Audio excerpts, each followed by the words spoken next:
Welcome back to the channel, gang. I'm looking a little rough, I know. It's day 70. I'm gonna give you a quick update. This is gonna be a real quick video. If you're wondering why I look so horrible, I actually just went and ran. That's correct. I just went to the local park and I ran 2 miles and walked some, cooled down.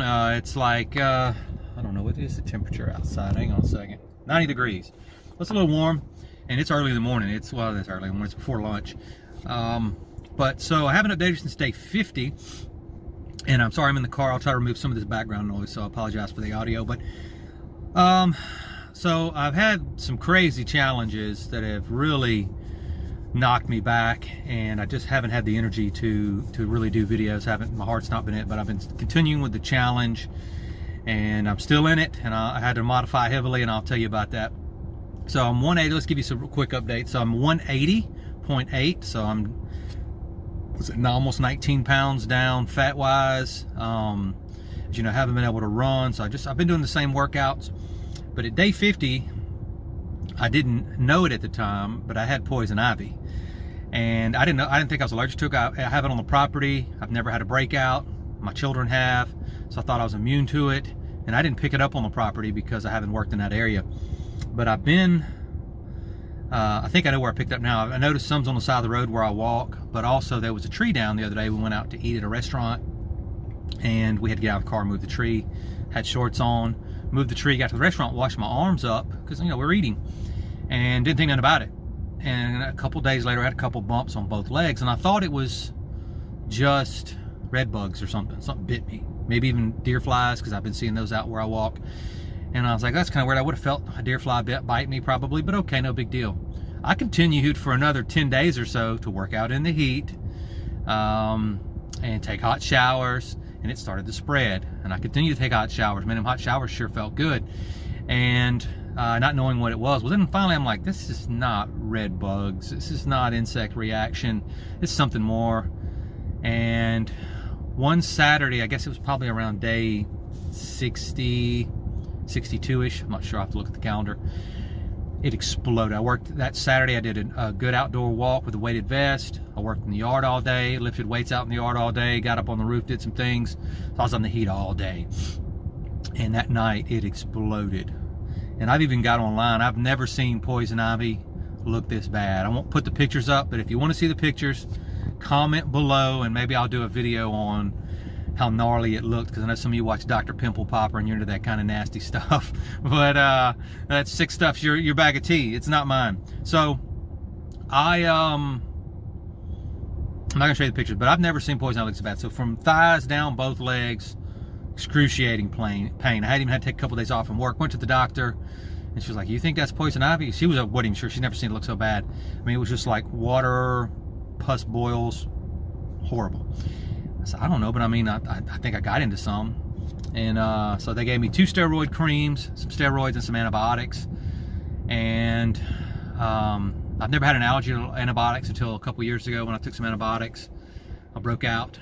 And so I was very wary of the antibiotics. I don't like taking antibiotics because I know it destroys your gut health. She's like, no, you really need to take these antibiotics. That looks pretty bad. So I took the antibiotics. Day 4, started itching, chest and back. So I stopped taking the antibiotics, but it's cleared up really well. It still looks really horrible, but it doesn't really hurt that much. But for the 3 days prior to getting that steroid cream, and probably the 2 days after, man, it was like 1,000 fire ants just chewing on your legs constantly. Can't sleep. Still having a little struggle sleeping because I'm not sleeping with a blanket. I'm just sleeping with a sheet. So I haven't slept all that well for the last couple of weeks. So like I said, I've just been tired. I've been doing my workout, so I've had to modify as I have to get up before the sun comes up and go walk. And/or do it late in the evening, and it's still hot. It's still 95 degrees in the evening here as the sun goes down. So mornings have been better. But today, you know, my ankle still really hasn't healed, and I finally just had enough. I'm like, you know, this is as good as it's going to get. So let's go try jogging. Like I said, so I jogged a couple of miles, and it felt wonderful and horrible all at the same time. It was good to get out and jog, and my heart rate got up to 160 according to my watch. I don't know how accurate that is, because for someone my age and weight, that should be pushing the borderline of dying. But I didn't have any chest pains. It didn't hurt. But what did hurt was my legs hurt.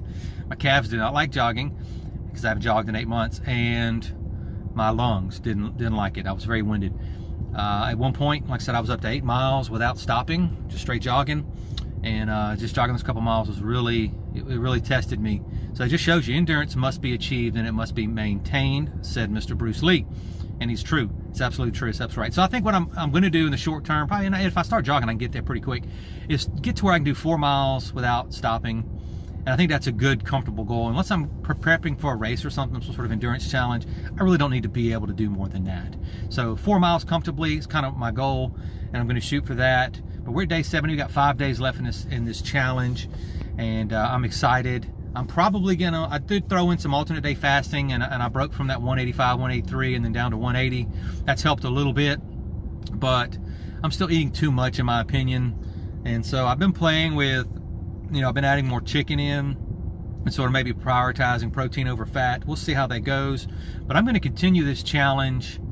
I have a beach week coming up very soon, so I'm probably going to continue to do the challenge, and I'm definitely going to maintain this diet. Carnivore diet has been wonderful. I've been feeling great. You know, like if it wasn't for this poison ivy, I can only imagine what my results would be. I haven't been able to push myself really hard in those workouts because, like I said, you're not supposed to get hot, sweaty when you're on steroids and when I got poison ivy or any kind of rash. I know I kind of got sidetracked. So I got the day 4, I stopped taking the antibiotics. I started getting itchy. Read them. It was a different kind of antibiotic from the one I had last time that made me break out. And one of the side effects were, you know, itchiness, rash, hives, allergic reaction. So I don't know what's the deal with new antibiotics where they all make me break out. But when I go to the doctor, if I ever have to need antibiotics, I'm just telling them, give me what you used to give me when I was 5 years old, because that stuff worked and didn't make me break out. And I know people are going to say, oh, you know, bacteria and all that, and viruses build immunity and all that, whatever. I'm just telling you, it's amazing how antibiotics work just fine until the patent runs out.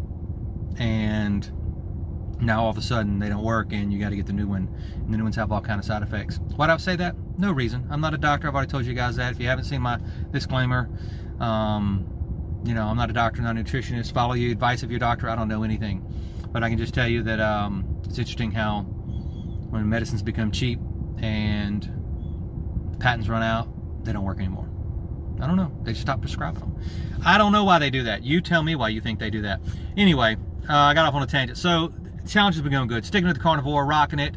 I think I told you this in the last one. I finished Deep Work. I've been reading $1 Million Offers, just about finished with that one. Picked up a new book, The Pathless Path. I think I told you that one too. And I picked up This Is Marketing from Seth Godin at the library. I hadn't been in the library in a while. And mostly because I used to do audiobooks. I love the library. I've always been a library member since I was a kid. And didn't read much when I was a kid, but when I got older, I just love the library. But anyway, so my library card expired, and audiobooks wouldn't work anymore, so I had to go in anyway. And so I'm gonna look around. So they had a bunch of new books in the business section. So I picked up This Is Marketing by Seth Godin. I browsed through it, read the first probably 10, 20 pages of it, but I got other books I need to finish, so I'm gonna kill those. I've also been reading, which I've read it once already, and I'm about halfway through it again, is I Will Teach You to Be Rich by Seth Ramey. It might be the name's probably wrong. Forgive me. Or it might be, I think it's Seth or Reth. I don't know, man. Anyway, I Will Teach You to Be Rich. It's a good book. It's a really great book on basic money financing, which we should teach all children. I think it should be a high school curriculum, that book. But anyway, so things have been going well. Got to run today. I feel pretty good. Like I said, my ankle really hasn't gotten any better. It's just been the same. When I did have the poison ivy, and that's what made me go to the doctor, was my left leg in particular swole up like there was no calf. It was just knee and foot. And my ankle was the size of a softball, and my foot was like a balloon. Like, it didn't look like a foot anymore. It swelled all the way to my toes, and it got that itchiness in between your toes when your toes are starting to swell. So it was getting pretty bad. Steroids, couple days, boom, knocked it out. So I felt good about that. So it's been a challenging challenge with some interesting hurdles. But again, you can find a way. And, you know, like today, I shouldn't have probably been out in the heat with this and still recovering, but I was just like, you know, I'm gonna get out there kind of early. I'm gonna go run before it gets too hot. And when I started running, I think it was like about 85 degrees. But you got to find a way. You got to push yourself if you're going to achieve your goals and if you're going to do great things. It's just that simple. And this challenge teaches you to get out of your head and do those things. Yeah, it sucks. Yeah, it's hot outside. Yes, running is horrible. I've never liked running, even when I was really good at it. Anyone will tell you I despise running. When I went to the police academy many years ago, yes, I used to be a police officer, and that's crazy. With all the shenanigans that I do, but I used to be a police officer, and I enjoyed it. And I had to run in the academy. You had to qualify day one. First day they take you out and you do all these things. And so I knew that. And I think you have to run a mile and a half in 15 minutes and 38 seconds or some crazy number like that. It's an oddball number. I do not like running, never have liked running, but my neighbor was a fireman. I don't know why I'm telling you this story. But anyway, so we went jogging. He would work out with me, and I'd got it down to where I could do a mile and a half in like 14 and a half minutes. Like I just knew the pace. So we get out there and everyone's doing their thing. I guess I was in my 30s at the time. No, I was in late 20s. And I'm not in the best of shape. I was about 170. I was lean. I was decent shape, but I hated running. I had no endurance.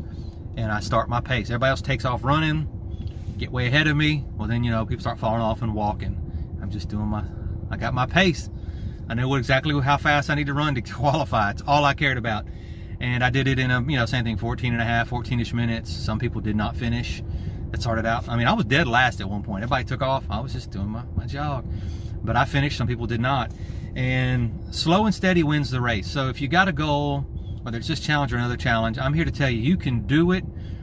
Figure out what you want. And I know a lot of people say start with why. I say F that, start with what.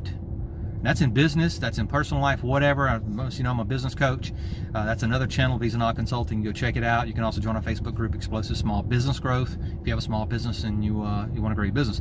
But anyway, I tell everybody, start with what. A lot of small business owners, a lot of people, a lot of humans, a lot of Americans especially, have no idea what they want. And that's why they go to the store and they buy all kind of bullshit they don't need, right? They spend money on crap they don't need. That's why they never achieve real happiness, because they don't know what they want. Actually, the camera's over there. You need to know what you want. All right, so start with what? Know what you want, and then create a strategy to get there. Give yourself plenty of time to get there. You ain't got to do it in a day. But if you're moving forward, forward progress is forward progress, and you should be excited about that. That will make you happy, I promise you. Discipline equals freedom, I believe Jocko Willink says, and he's right.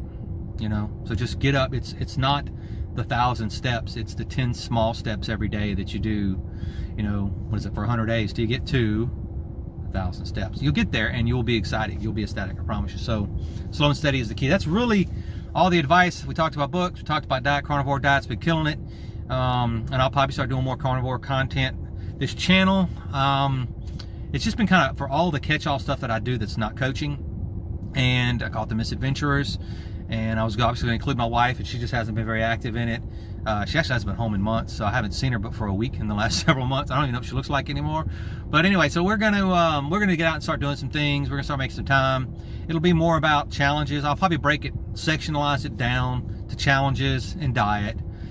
And then, so carnivore will be a part of that. And then I'll probably do motorcycling and camping as another sort of section. Because it really was going to be all about camping and our bushwhacker and just getting out and doing some outdoor adventures. Because we used to do a lot of that when we first got married a couple of decades ago. And I mean, we would put a backpack on, we'd go hiking. And if we couldn't carry it in our backpacks, it didn't come with it. So we took everything we needed: food, cooking equipment, tents. And we had some fun adventures. We were miserable on quite a few trips, but those are our funniest stories that we love to tell. So if you ever get around a campfire and some bourbon and some cigars, I'll tell you some funny stories about wasps and some inappropriate things around picnic tables. So that's all I'm going to say. But that's all I got for you guys. Keep going. Day 70, rocking it. Feel good. I got a little run in, and 75 is around the corner.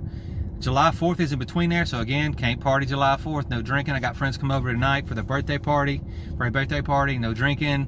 That's been not as hard as at the beginning of it. It was hard because I had Contraband Days or Louisiana Pirate Festival and some other events going on this summer. And I was like, man, I'm gonna miss all this cool ass parties. And I didn't miss any of the parties. I went to all the parties, just didn't drink. And it was a little tough, but as you get more into it, you find like after day, 40-ish, it's not that big a deal. And you got a lot of free time on the weekends because you're not drinking. You get up, you still go to the parties, but the next day you don't feel like dirt. You get up and you do your thing. I've got a lot of stuff done in the yard, got a lot of honeydews done around the house, all that fun stuff. So it's been cool. That's all I got. Appreciate you, and I'll see you on day 75.